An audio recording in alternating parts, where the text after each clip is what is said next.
Hey everyone, Jim and Chris back with another update. Today, we wanted to talk to you about something that a lot of clients are bringing into us, and that is short-term rentals versus long-term rentals. Our main focus here at SI Homes has always been long-term rentals, although, we're going to talk on the personal level a little bit with the short-term rentals. I still own short-term rentals. Chris used to own short-term rentals, and he has his own experience that he wants to tell you about.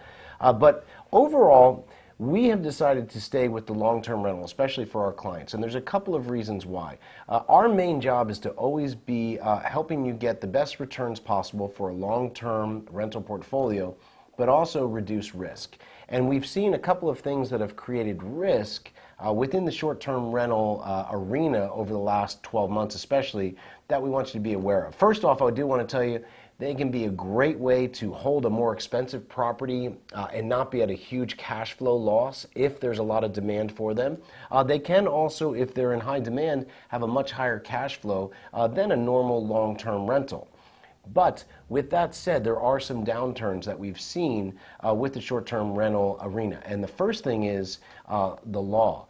There have been legal issues with short-term rentals in many areas here in Florida, other areas in the U.S. where I have investor friends where they would buy an investment property in a nice area, and then all of a sudden the county comes in and they block short-term rentals from being allowed. And at that point, you need to make sure that your basis in the property will be able to cover with a long-term rental amount. And this is where I get concerned for people, because we've seen it happen in some of our beach towns right here in our main market of Jacksonville. And if you get into a high basis and then all of a sudden you can't get that higher amount of rents, that could put you in a difficult situation. And another thing coupled with that is the amount that it will be rented, the occupancy. One thing you have to be careful of, 2020, at least the second half of 2020 in Florida and then into 2021, beginning of 2022, it was remarkable the amount of demand for short-term rentals. A lot of people were stay-at-home, schools were stay-at-home, people were traveling all over. They were living in short-term rentals, and the demand has never been seen to that level. And over the last 10 to 12 months, we've seen a tapering down to normal market levels. Kind of like, for a while we were at only three weeks of inventory in all of Florida. Now we're back to normal inventory levels. That's what we're seeing with the short-term rental market here as well. And I can speak from experience, not only from investors that I work with, but myself. I own, again, a good amount of still short-term rentals and long-term rentals.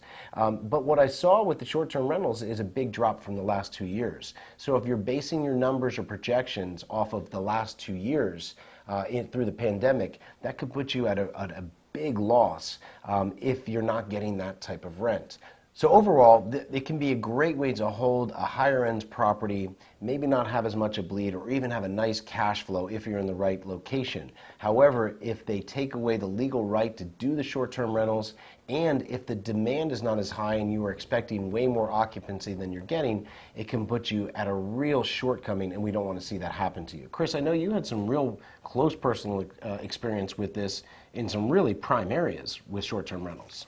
Yeah, and to me, that really is the key in my opinion. And again, there's a lot of different models out there that people are doing with short-term rentals, but I found it as a way to be able to buy higher end properties where I could not make the numbers work on a long-term lease basis. So, let's take a house that I bought on the ocean here in Jacksonville.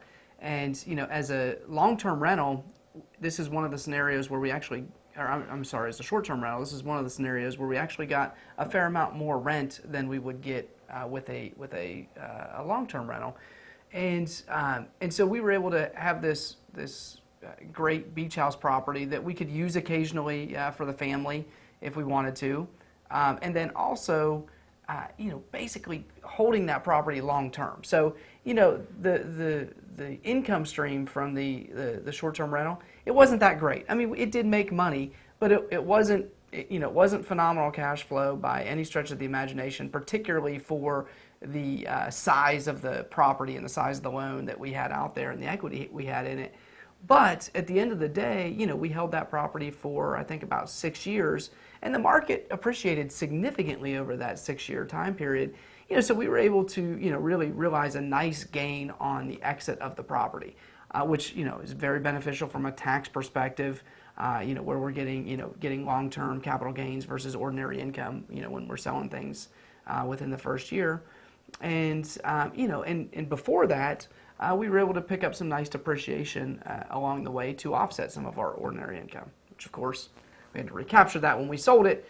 But nonetheless, that's the strategy that I really like for short-term rentals, is being able to go after some of those higher end properties in a less risky way, because you are still getting cash flow, and letting the market do what the market does, which it goes up.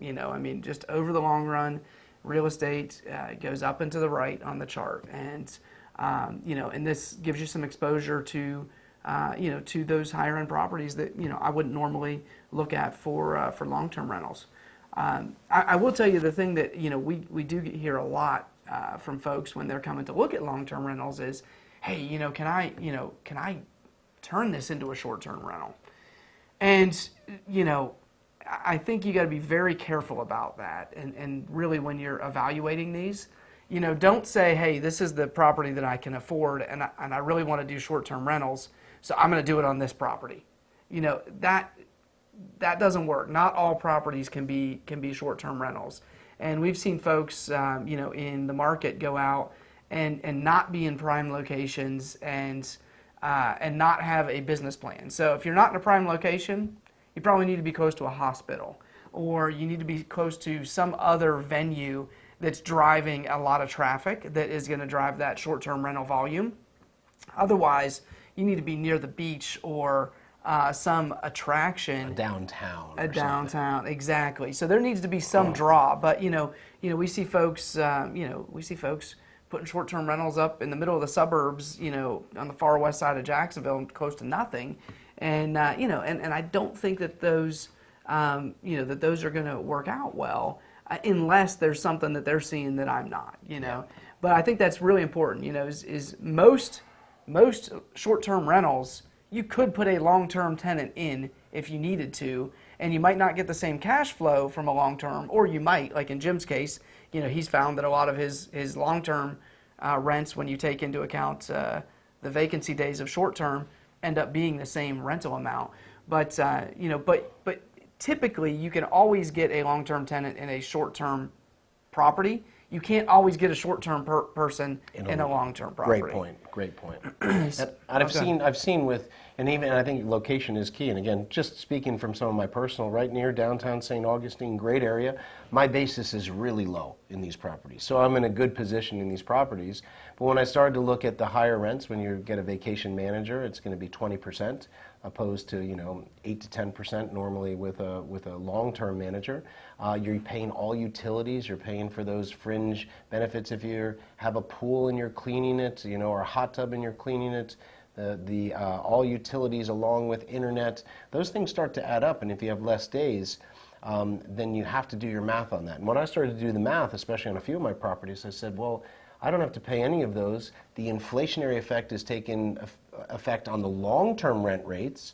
So I actually saw, for less headaches and involvement, I could be at a better cash flow now that I've held through to go long-term. And then, so it was simply a numbers decision for me. So it's really hard for Chris and I, especially with Chris selling out of all of his short-term rentals, and I still own some, but a few of them I've turned back to long-term, to really recommend. And again, it's not that you can't make money. It's not that I'm telling you not to do it. It's just we don't offer it because we said, let's be the best at just build to rent and long-term. And we know that we can remove a lot of the obstacles or unknowns in that one niche. And with, as we were explaining with short terms, we can't determine if there's going to be a legal ramification of changing the allowance of them. We can't determine if, well, okay, the rents are there's going to be less occupancy next year than there was this year because the pandemic, is it still dwindling down on visitations and stuff? We don't know. But we do know that for the long-term rentals, we're in the highest demand probably we've ever seen in about a year and a half. which we can back and feel good about. So do you have anything overall with that? No, I mean, the only other thing that I would say that I saw in my short-term rental experience is, you just have a lot of tenants moving in and out of your house every week. So, you've got, probably 2 or 3 move-ins and move-outs every single week at a short-term rental. That just creates its own certain amount of wear and tear, which again is just something if you're really getting into short-term rentals that I think you really want to, think about when you do your renovation. It's actually a lot of the same things that we do in long-term rentals. Make sure that everything is durable. So if you're in a short-term rental, high-end home on the beach, okay, well maybe you don't put in LVP that we might put in a long-term, but you got to you can't put in that carpet either. You need to make sure that you're putting in like a high-end hardwood floor that can take the abuse of the sand and the water and everything being tracked in. Because people are there. A lot of times they're there to party, they're there to have fun, and they do put a little bit more wear and tear on your house. So, your renovation needs to be such that the house is designed to handle that sort of activity and constant moving in and moving out. Yeah, good point. Good point. So overall, guys, there's lots of ways to make money in real estate investing. We've chosen the route of getting rid of older homes and fixer-uppers. We only do new construction. We do them in prime areas. Our niche and model right now. Short-term rentals are a viable niche. It's just something we've decided very consciously not to focus on. Yes, as Chris said, you can own in a higher-end area and possibly be closer to covering or even cash flowing. That's definitely possible, and in the right area, you could produce a higher cash flow. The downside of that is we do know about legal ramifications. That is a constant moving target right now in many areas, and also the occupancy is a very large moving target. And if you're depending on 25 days and you're getting 7 days, that could be really detrimental and put you in a bad situation, which we're just not comfortable with, nor, as Chris said, with the move-in, move-outs every week, sometimes twice a week. Are we comfortable with having that turn? We want to focus on our long-term management, which serves so many of you. So hopefully that gives a little bit of light of overall. We're going to be here for you for the long term. If you do decide to want to try to rent one of our new construction properties on a short-term basis, that is your right to own of your property, absolutely. It's just not something that we manage for you. So we do wish you well in anything you decide, and we're looking forward to doing more deals together with you. So take care. Everyone.